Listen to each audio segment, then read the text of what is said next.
The battlefield was quiet now. Smoke rose into the sky like slow-moving ghosts. The air smelled like fire, oil, and something worse, burnt metal and blood. Machines lay broken, twisted like dead animals. Bodies of both humans and aliens were scattered across the field. No one moved, no one spoke, except for the wind, and through this silence, a small figure walked, barefoot, covered in dust and ash. A little alien girl. No more than 6 or 7 years old. Her clothes were torn. Her arms scraped, her knees bleeding, but she didn't cry. She just walked, slowly, holding something in her hand. It was a scarf, purple, soft, and stained with dark blood. Her mother's. She had seen her mother fall hours ago. A blast hit there. Shelter. Her mother had shielded her with her body, and now her mother's eyes were open but empty. The girl had stayed beside her for a while, maybe 1 hour, maybe 5. Time didn't feel real anymore. But when the sky turned orange and ships flew overhead, she got up. She didn't know where to go. She just walked. By nightfall, she saw lights in the distance. White lights, clean and straight, nothing like the flickering fires in her ruined village. She followed them, stumbling through mud and tall grass. And finally, she reached a wall. It was the edge of a human outpost. Soldiers in black armor stood at the gate, weapons ready.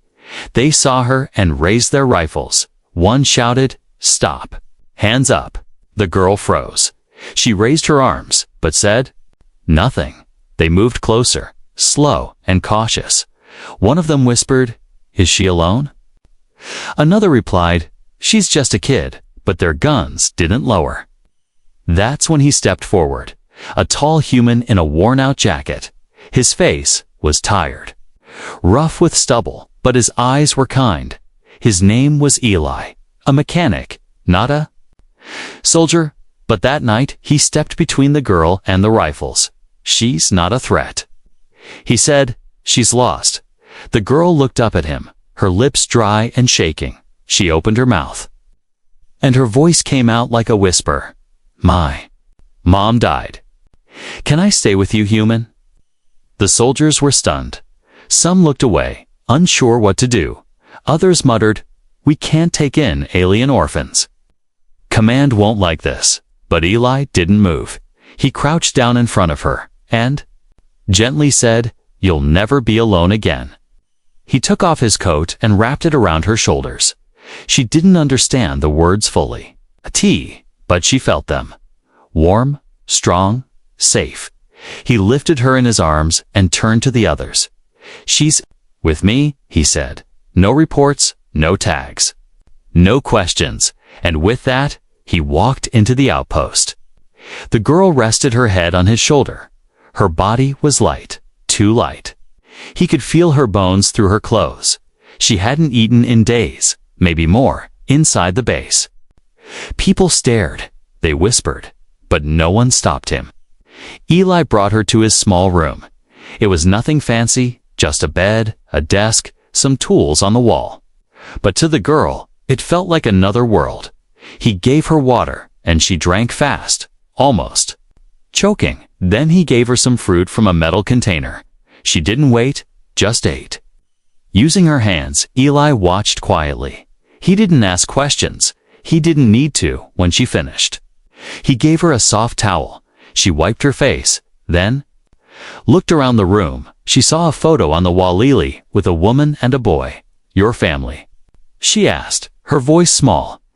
Eli nodded. "They're gone now," he said. The girl looked down at the scarf in her hand. She whispered, "Mine too," that night. She lay on his bed, too tired to speak. Eli sat in a chair, watching her breathe. She had curled up like a kitten, the scarf clutched in her hand. Outside, the wind howled. The world was still broken, still cruel, but inside that small room, something new had begun. Not trust, not yet, but something close. A bond. Eli didn't know her name. She didn't know his past, but somehow they both knew this. They were all the other had left, and in the middle of war and silence. That was enough to start again. Morning came slowly. The girl opened her eyes to soft light and the smell of oil and metal. She sat up, still wearing Eli's oversized coat. The bed was warm, but the room was small. A vent hissed gently in the corner, and the old walls hummed with quiet energy. She looked around, unsure where she was. Her mind still remembered the battlefield. Her mother's last breath. But now, she was here, not alone, but not safe either. Eli walked in carrying a small plate. He placed it on the table without saying much. Fruit slices, bread, and water. The girl stared at it, then looked up at him. "Why did you help me?" she asked. Eli sat down and sighed, "Because someone should have helped you sooner." He said. She didn't answer. She just picked up the fruit and ate slowly, eyes on the floor.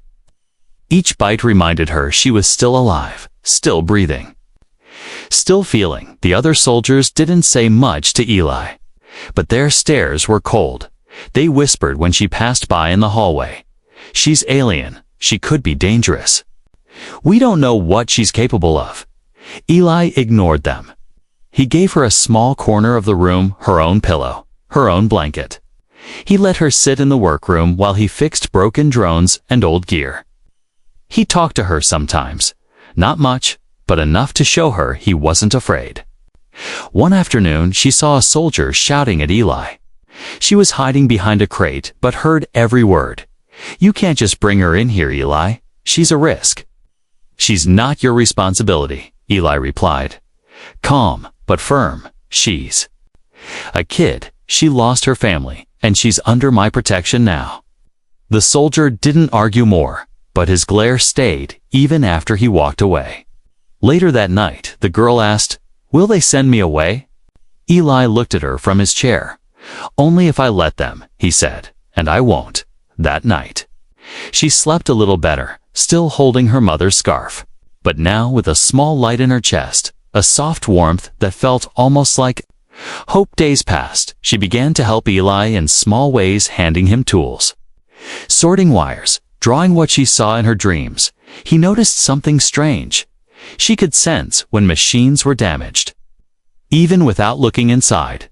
Once, she touched a broken drone and whispered, "It's missing its heart." Eli checked it. Sure enough, the core was gone. "How did you know?" he asked.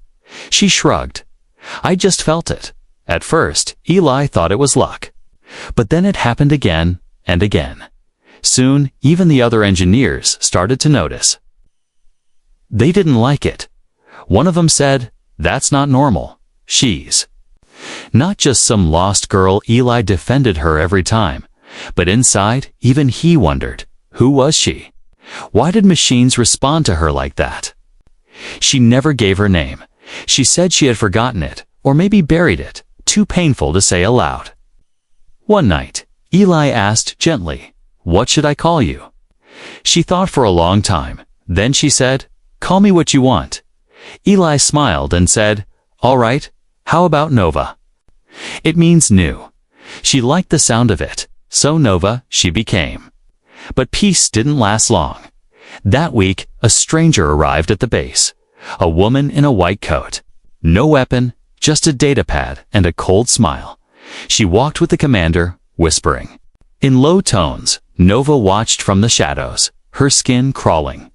She had seen that kind of coat before long ago, near the labs her mother avoided. Eli came back to the room that evening, his face tight. "They're asking questions," he said. Nova stared at him. "They want to take me?" He nodded slowly. "They say they can help you," Nova whispered. "That's what they told my mother before they took my brother." Jonas clenched his fists. He sat beside her. "I won't let them," he said. "You're not a test subject. You're not a weapon." Nova looked at him, her voice shaking. "Then what am I?" Eli didn't answer right away. He simply said, "You're mine now. That's what matters." Outside the room, the lights flickered in the main hallway. A machine sparked, then shut down completely. No one touched it, but Nova's fingers were glowing again. The lights in the base flickered again that night. The soldiers blamed the old wiring, the bad weather, or faulty power cells. But Eli knew better. He had seen it before reach time. Nova got scared, or confused, or angry. Something around her would shut down, a light would burst, a scanner would fail. Even the heaters in the hallway had gone cold when she cried in her sleep. Eli had said nothing to the others. He didn't want them afraid of her. She was just a girl, so he told himself. But inside, he felt the truth creeping closer. Nova was not just a lost child. She was something else. The next morning, Eli found her sitting near the old drone in the workroom. Its metal body was covered in dust, its legs broken, long dead. Nova had her hand resting on its shell, eyes closed. When Eli stepped closer, she opened her eyes and said softly, "He's sad." Eli blinked. He asked, looking at the machine. Nova nodded. He was left alone. Eli knelt beside her. "That's just a drone, Nova." She shook her head. "Not just," she whispered. "He remembers things." Later that day, Eli ran a scan on the drone, and what he found shocked him. There was a memory file hidden in its core, unusual for that type, and it was still active, though faint.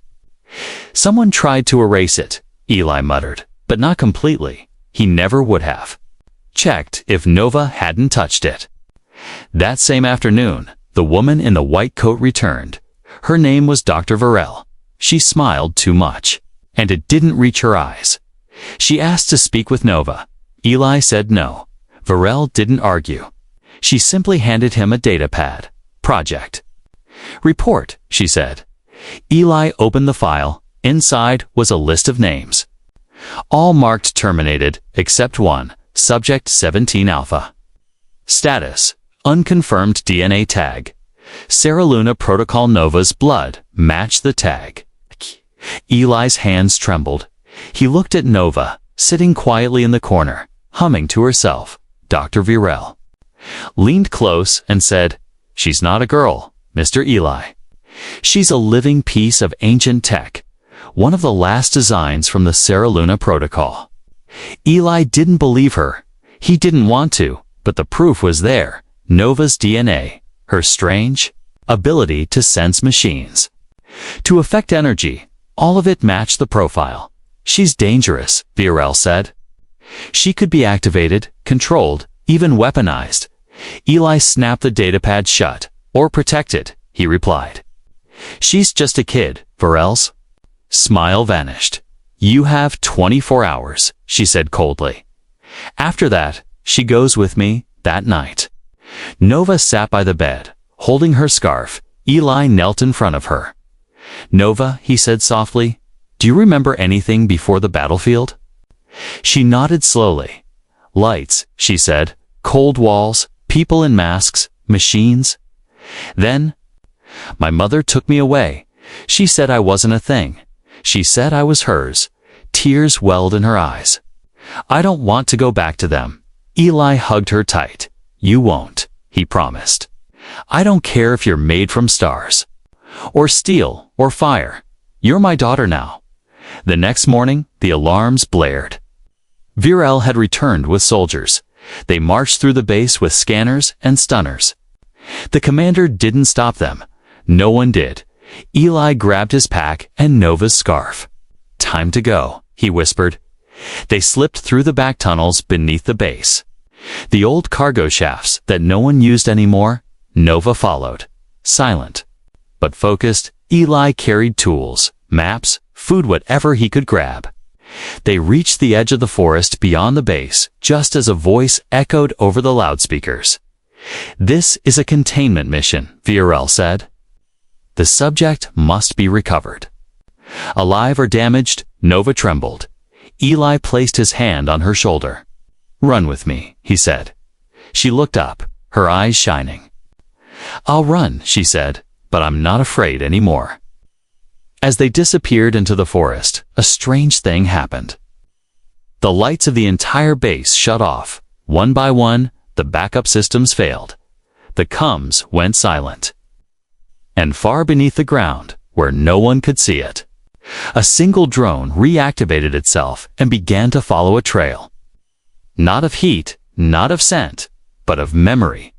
Nova wasn't just a girl. She wasn't just a survivor. She was a signal, and something ancient had just heard her voice.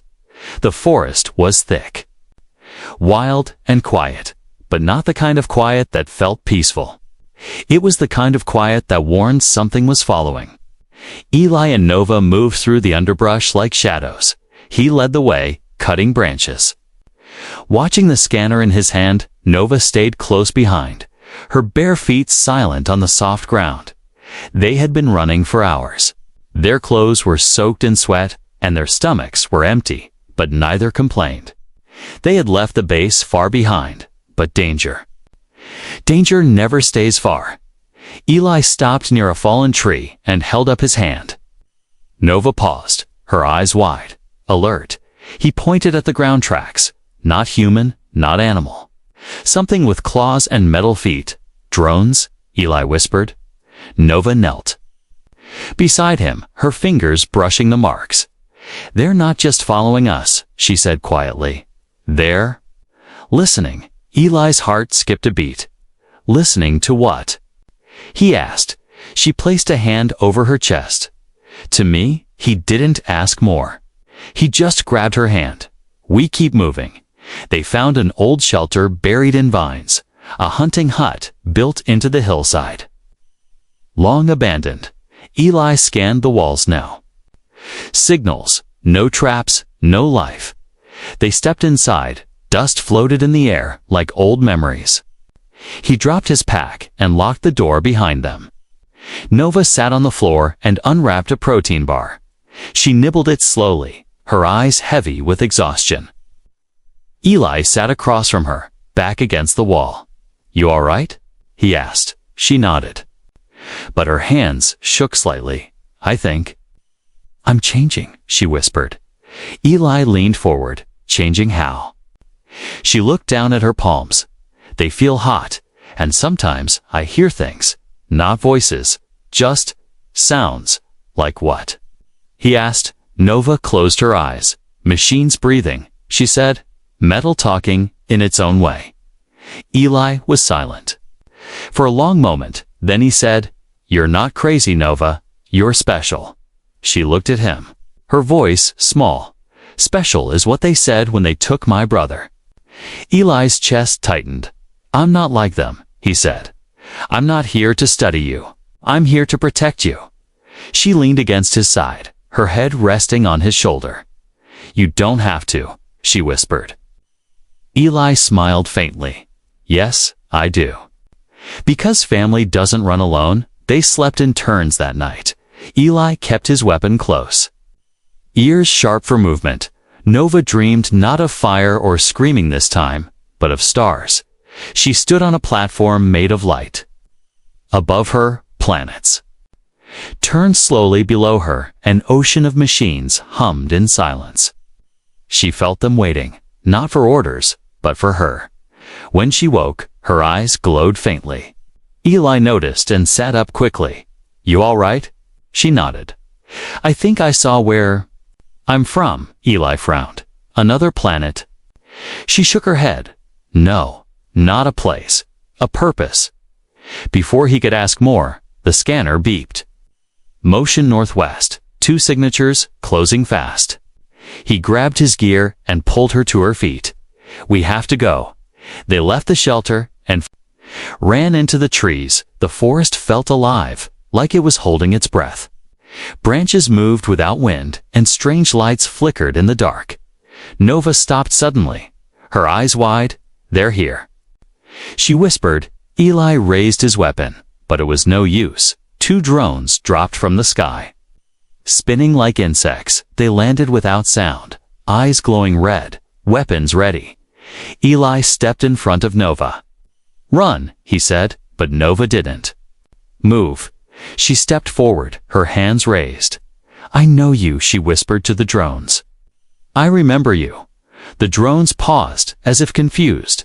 Their red lights flickered to yellow, then white. Eli stared, stunned. What are you doing?" Nova didn't turn to him. "They were made to follow orders," she said. "But they remember me. They remember my voice." One of the drones knelt slowly. It powered down its weapon. The other followed, and for the first time, Eli saw something. Impossible, a girl commanding machines with only her voice. Nova turned to him, her expression calm. "I don't want to fight," she said. "But if they make me, I will." Eli looked at the two silent drones. Then, at the girl who now stood taller, stronger. "You're not just a survivor anymore," he said. She nodded. "I'm not just running now, I'm choosing." They didn't destroy the drones. They walked past them, and the machines didn't move. They just watched, like guards or followers. From that moment on, Nova stopped looking over her shoulder. She walked like someone who had finally accepted the storm inside her. And Eli, though unsure of what was coming, knew this truth deep in his bones. He wasn't just protecting her anymore. He was walking beside something far greater than he understood. But still, he whispered each night, "You're not alone," and she always answered, "Not anymore." The wind blew gently through the trees. Leaves danced in the air like falling stars. Nova sat by a quiet stream, her feet in the cool water. She was calm on the outside, but something inside her was stirring. She hadn't spoken for hours, not since they left the drones behind. Not since they stopped responding to Eli's scanner. Now they walked in silence, and she followed something deeper than any map. Eli watched her from the riverbank. He had seen many strange things since the war began. But this girl, this child who could command machines, was something different. She wasn't dangerous by nature, but something inside her could become unstoppable. He looked down at the data chip in his pocket. It was the one he took from the drone that bowed to Nova. He hadn't told her, but it held something strange: a name, coordinates, and one word: archive. That night, they set up camp under the roots of a massive tree. Eli used a metal box to boil water and make a thin soup. Nova stared into the flames, her eyes reflecting the firelight. She didn't look like a normal child anymore. Her movements were slower, more focused, her words fewer, but stronger. "Do you remember anything new?" Eli asked. Nova nodded. "Slowly, when I sleep, I see symbols," she said. "They glow in the dark. They speak in a language I feel, not hear." Eli raised an eyebrow. "Can you draw them?" She picked up a stick and scratched symbols into the dirt. Strange curves, sharp edges, almost like ancient writing. Eli copied them onto a piece of metal with his knife. "You've seen these before?" Nova said, without looking up. Eli paused. "I think so," he replied. "During the war, there were rumors about a forgotten tech vault. They called it the archive, a place hidden by the Serra Luna engineers before they vanished." Nova nodded. "That's where I'm from," she whispered. Eli froze. "You're sure?" She looked up, her glowing eyes calm. "I wasn't born in a house. I wasn't born in a hospital. I was grown." The words hung heavy in the air. Eli set down his spoon and leaned forward. "Nova, what are you saying?" She touched her chest gently. "My mother, the one who died. She rescued me from there. She wasn't my real mother, but she gave me my name. She gave me my life." She paused, her voice lower now. "They made many like me, but something went wrong. We weren't supposed to live." Eli felt a chill crawl up his spine. How many were there? Nova closed her eyes. 17. I was the last. Eli swallowed hard. Were the others destroyed? Nova nodded. Except one, number 14. He was different. He stayed behind when we escaped. The fire crackled. Between them, Eli reached for the map he'd pieced together from drone fragments and data chips. The coordinates matched what Nova had drawn. The archive was real, and it wasn't far. "We go there," Eli said firmly. Nova looked at him. "You're not afraid?" Eli shook his head. I've walked through war, fire, and loss, but this. You matter more than anything I've known. The next morning, they followed the signs. Strange carvings in stone, metal plates hidden under moss. The forest grew quieter the deeper they walked. No animals, no wind, only the soft hum of something ancient. By midday, they reached it, a large silver door built into the side of a mountain. It had no locks, no panels, no handles, just one glowing symbol in the center. Nova stepped forward. The symbol pulsed once, then twice. She placed her hand on it, and the mountain rumbled. The door opened slowly, groaning like a creature waking. After centuries, inside, the air was cold, dry, and still. Long halls stretched into darkness, lit by soft blue lights. Machines lined the walls, broken, silent, and dusty, but as Nova walked past them, they lit up one by one, as if greeting her. Eli walked behind her, weapon drawn, eyes sharp. They reached the center of the facility, a large chamber with a glowing table. On it sat a glass sphere, pulsing with faint white light. Nova touched it. A voice echoed in the room, not male, not female.com, ancient Serra Luna prototype confirmed. Final command code unlocked. Nova stood still, her eyes closed, and in that moment, Eli saw something change. Her skin glowed faintly. Her hair moved as if touched by wind. She opened her eyes. I remember everything now, she said. I remember why I exist. Eli stepped closer. What are you? He asked, not out of fear, but out of awe. Nova looked at him with soft eyes. I'm not a weapon, she whispered. I'm a restart, a seed meant to grow where war destroyed everything. Eli felt his throat tighten. And what? Do you want now? He asked. She smiled gently. I want to finish what my mother started. I want to live. The archive began to wake. Machines powered on, walls glowed, and soft voices whispered through the air. Nova stood in the center. Of it all, calm but glowing, the light from her body pulsed like a heartbeat, and the mountain listened. Eli stayed close, rifle in hand, eyes on every shadow. The place was silent, but too silent. His instincts, built from years of war and survival, told him something was wrong. He knew they weren't alone. Nova placed her hand on the glass sphere. Again, a hologram appeared, an image of another child, older, thinner, his eyes sharp and full of pain. 14, she whispered, her lost brother. The hologram showed him standing inside the same archive, alone, surrounded by machines. Then flashes of fire, explosions, soldiers rushing in. Nova pulled her hand back. Breath shaking, they came for him, she said. They destroyed everything. Suddenly, alarms blared.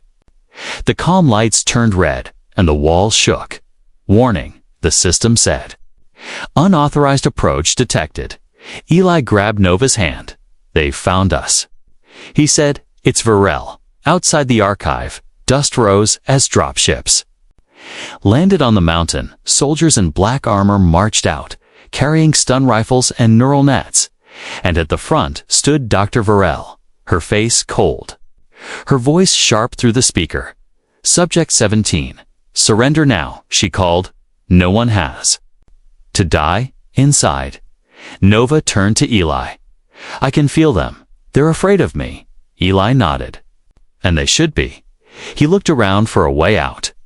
But the archive had no back door, no hidden tunnels, only one path in and one path out. Nova stepped forward, her hands glowing bright. I'll go, she said. Eli's heart dropped. No, he said, stepping in front of her. You don't belong in a cage. They'll take you apart. Nova looked up at him, her voice quiet but firm. If I don't go, they'll kill you. They'll destroy this place.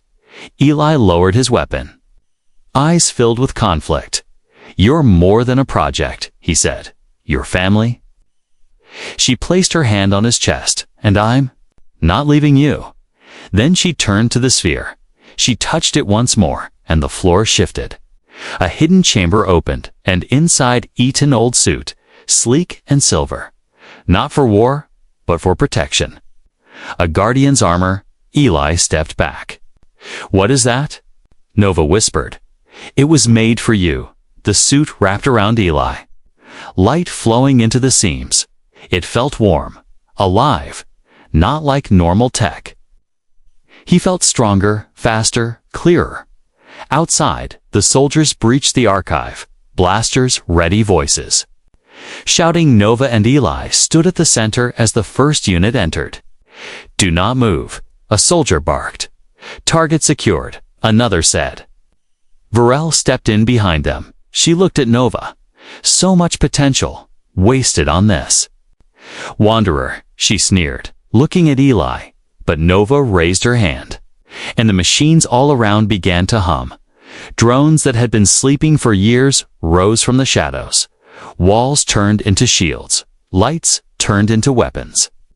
"I'm not yours," Nova said. "I choose who I walk with." Varel ordered her soldiers to fire. The room exploded with light and sound. Eli leaped in front of Nova, armor glowing. The blasts hit him, but the suit held strong. He returned fire. Not to kill but to drive them back, Nova reached out. To the archive, the ground shook and energy flowed through her arms. She released a pulse wide and invisible, everything electronic shut down. Weapons, helmets. Scanners all dead. The soldiers screamed in confusion. Varel stood frozen, shocked. "What did you do?" she shouted. Nova stepped closer. "I gave you a chance to leave." Eli walked beside her, his armor flickering like starlight. "We won't run anymore," he said. "This is where it ends." Varel looked around, realizing she had lost. She pressed a button on her wrist. A second wave of troops began landing outside. More were coming, too many to fight. Nova turned to Eli. "There's one last option," she said, "but it's not safe." Eli smiled. "Neither are we." She led him to the center of the archive. The system spoke again. "Emergency evacuation protocol. Activate." Nova nodded. Yes. A panel opened a pod built for two. They stepped inside. As the archive sealed itself and began to collapse, the mountain exploded behind them. Rocks fell, lights vanished. And the vault closed forever. The pod shot in two. The sky, faster than sound, beyond the reach of any soldier. Inside, Nova looked at Eli. Tears in her eyes. "You could have left me." Eli touched her shoulder. "I didn't protect you because you're powerful," he said. "I protected you because you're mine." The pod broke through the clouds. It soared high above the smoke, the warships, and the broken world they left behind. Nova sat with her eyes closed, hands resting in her lap. Eli sat beside her, silent, watching the stars appear in the black. Sky neither spoke for a long time. The only sound was the soft hum of the pod as it drifted deeper into space. No alarms, no soldiers, no voices on the radio. Just peace. Real, quiet peace. "Where are we going?" Nova asked at last. Eli leaned forward, checking the old console. He pressed a button and brought up the map, half of it, blinking red. "We're heading away from everything," he said. "Out past the mapped sectors to where no one's watching." Nova nodded slowly. "Good," she whispered. "I want to be somewhere where I can just be me." The pod moved on autopilot now, guided by coordinates hidden deep inside the archive. A place the engineers had planned long ago, but never reached. A safe world untouched by war. Marked only as Hope 9, it took 3 days to arrive.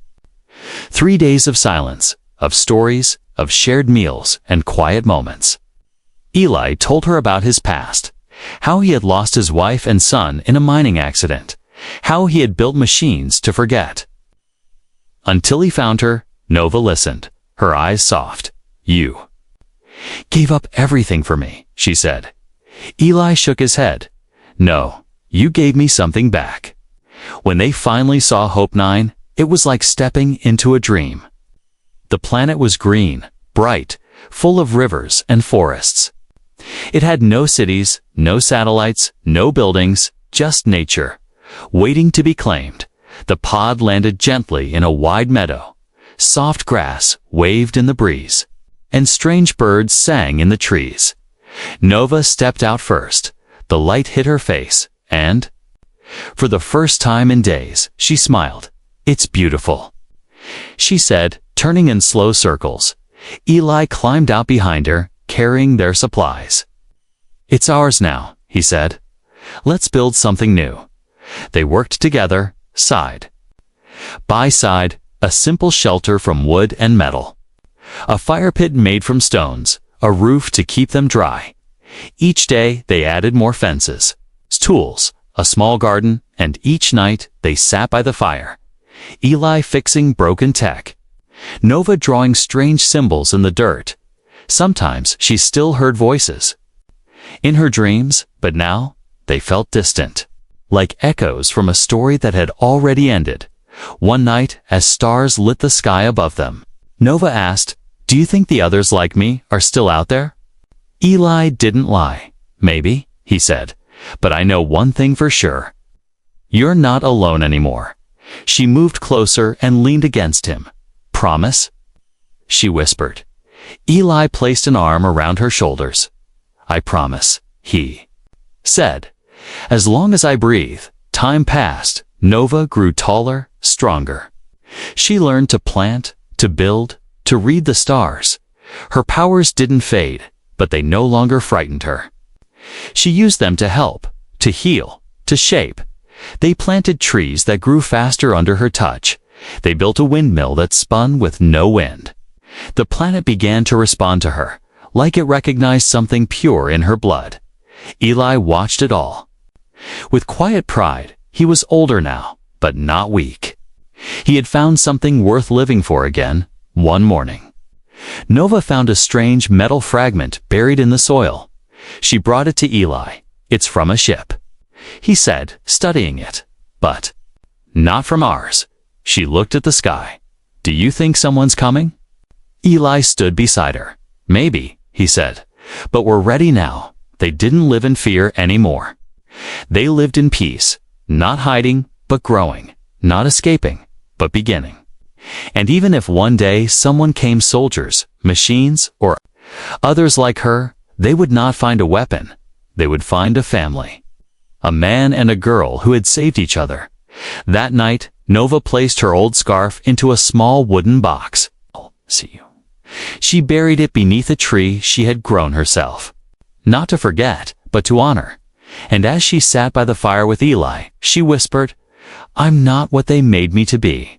I'm what you helped me become." Eli looked at her, his eyes soft. "I didn't do much," he said. She shook her head. "You stayed." That was everything. Above them, the stars shone quietly. No war, no noise, just light. And in the middle of a green world, far from pain and fire, a girl who once stood alone now lived free because someone had heard her ask, "Can I stay with you, human?" And had answered with a promise, "You'll never be alone again."